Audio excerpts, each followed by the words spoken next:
Aramızdan gidip barýan 2022-nji ýylyň dowamyna Türkmenistanyň iň möhüm syýasy waka görüňsüz ýokary döwlet wezipesiniň ata Gurbanuly Berdimuhammedowdan ogul Serdar Berdimuhammedowa geçirilmegi boldy. Ýöne dogrusy ýurtda manaşyrlan soňky häkimet çalşygy diňe bir 2022-nji ýyla mahsus waka däl. Geçip barýan ýyl Türkmenistanyň soňky bir näçe ýyla ýaýwanlandyrylan häkimeti çalyşmak prosesiniň has takygy prezident wezipesini ata Berdimuhammedowdan ogul Berdimuhammedowa geçirmek prosesiniň netijelendirilen ýyly boldy. Ýylyň jemlerini bagyşlanýan bu makaly Türkmenistanyň häkimet çalşygyna taýýarlygyň alamatlary ökmüne kabul edilen wakalaryň chronologiýasyna nazar aýlamaga synanýar. 2022-nji ýylyň 19-njy martyna Aşgabatyň Ruhyýet köşkü özüniň 22 ýyllyk ömrüne ikinji gezek iň bir dabaraly wakalaryň birine şaýat boldy. Kakaty Gurbanuly Berdimuhammedowyň 2007-nji ýylyň 14-nji fevralyna kasam edip prezident wezipesine girişen köşkünde Serdar Berdimuhammedow ýokary döwlet wezipesine kasam kabul etdi.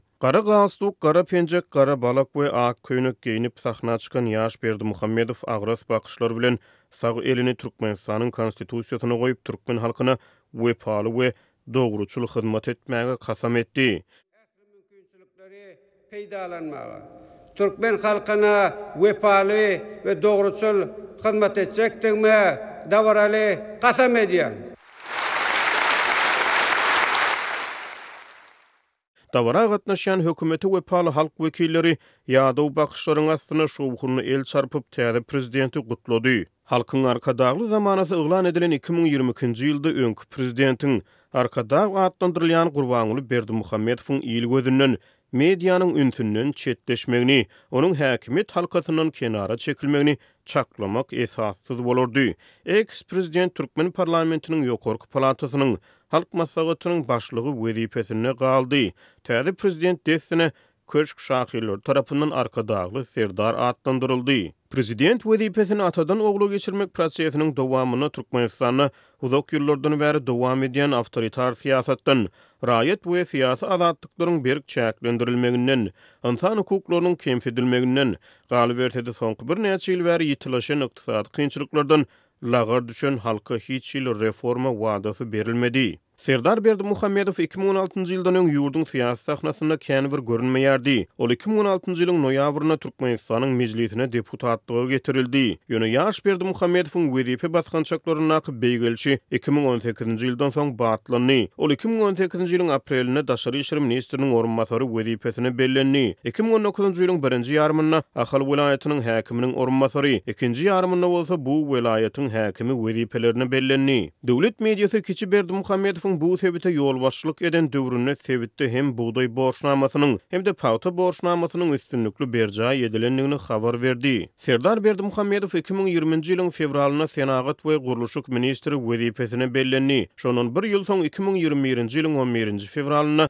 vice-premier ýokary döwlet gödäwçilik edarasynyň başlygy wezipelerini bellendi. Şeýle-de döwlet howpsuzlyk geňeşine girildi. Kiçi Berdimuhammedow gysga wagtyň içinde ýyly-ýylyna ýokary hökümet wezipelerini bellenilýän mahaly onuň halk gözündäki orny, ýyl öňündäki awraý hem kepillendirilmäge çalyşylýardy. Kiçi Berdimuhammedow 2017-nji ýylyň dekabryna Ahal welaýatynyň Duşok obasyna bir saglyk merkeziniň açylyşyna gatnaşdy. 2018-nji ýylyň oktýabrynda Günorta sebitde täze obalaryň düýbüni tutmak dabaralaryna gatnaşdy. 2019-njy ýylyň ýanwaryna bahasy 2,13 milliard dollarlyk ýyry awtobanyň guruluşyna badalygy berdi. Ýylyň dowamyna başga da bir näçe möhüm desganyň açylyş dabaralaryna gatnaşdy. Ol wezipesiniň hasy ýokarlanmagy bilen hasy işçileşip ýurdun sebitlerine sapar edip başlady. Bazarlara aýlandy, halkyň hal ýagdaýy bilen gyzyklandy.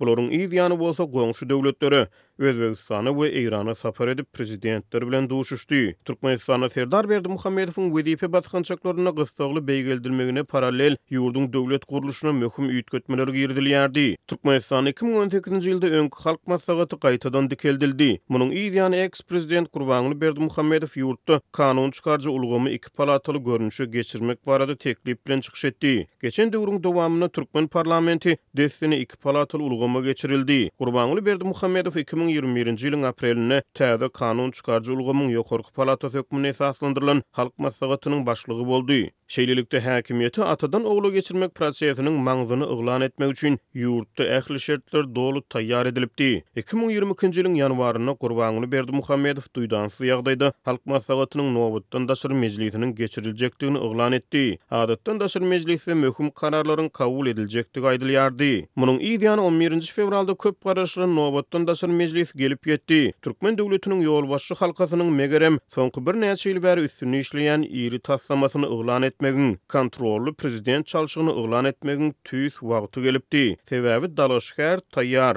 halk taýýar, kanunçylyk taýýar. Galabersede ex-prezident üçin hemişelik wezipe taýýar edilipdi. Gurbanuly Berdimuhammedow mejlisden çykyşyna ýygnananlara ýüzlenip özüniň prezident wezipesinden çekilmek niýetini äşkär etdi. Ol bu niýetini döwleti dolandyrmakda ýaşlara ýol bermek islegleri bilen esaslandyrmaga çalışdy. Men ýurdumyzy üstümden täze tapyryna döwlet dolandyrsyň. Täze zamanyň ruhy şertleri.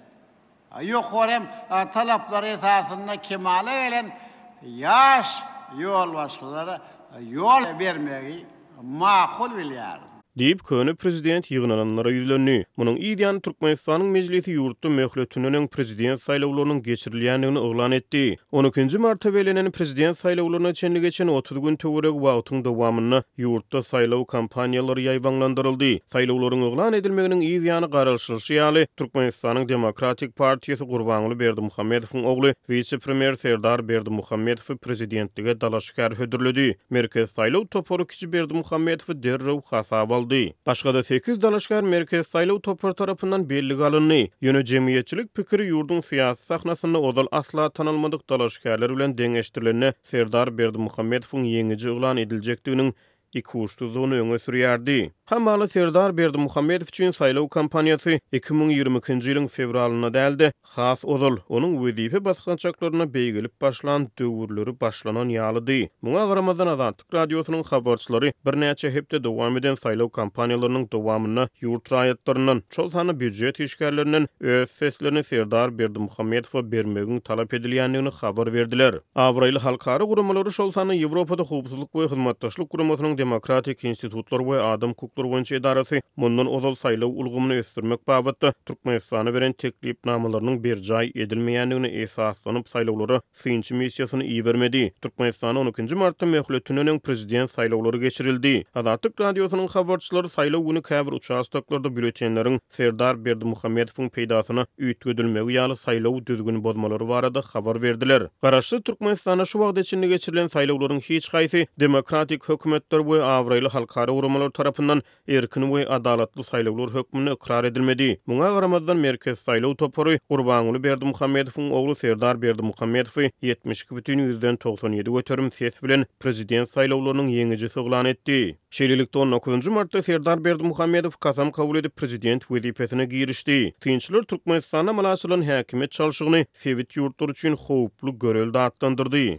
Glasgow Üniversitetiniň professor we Merkez Aziýa meseleleri boýunça bilermen Luka Ancheski saýlawlaryň ýyzyny Twitter ulgamyny paýlaşan postuny Türkmenistana durmuşa geçirilen dinastik miras düşerligi Merkez Aziýanyň beýleki ýurtlar üçin howply görel datlandyrdy. Türkmenistana durmuşa geçirilen häkimet çalşygy sewitde seýrek tolgunçuklaryň dören ýylyna gawat geldi. Ýylyň başlaryna Gazagystanyň hökümete garşy köpçüliklerin protestleri, Täjikistanyň Dagly Badaxşan sewitini maý aýyna dören protestleriň ýyzyny çakmyşlyklary, Özbegistanyň Garagalpakstan Awtonom Respublikasyna bolsa tomuz aýlaryny halk gozgolunlary bolup geçdi. Türkmenistanyň ýokary döwlet wezipesiniň Gurbanuly Berdimuhammedowdan Serdar Berdimuhammedowa geçirilmegi halkyň soňky bir näçe ýyl bäri ýüzbeýiz bolýan ykdysady problemlaryny, maliýe kynçylyklaryny ýeňletmedi. Galabersede ýurtda dowam edýän çäklendirmeler, şol sany internet ulgamynyňky garaşsyz maglumat çeşmeleriniň häkimetler tarapyndan berk gödäwçilikde saklanylmagy, söz we medeniýet azatlygynyň gysylmagy hem de raýat azatlyklarynyň basgylanmagy bilen bagly ýagdaýlar şol öňkülügine galdy.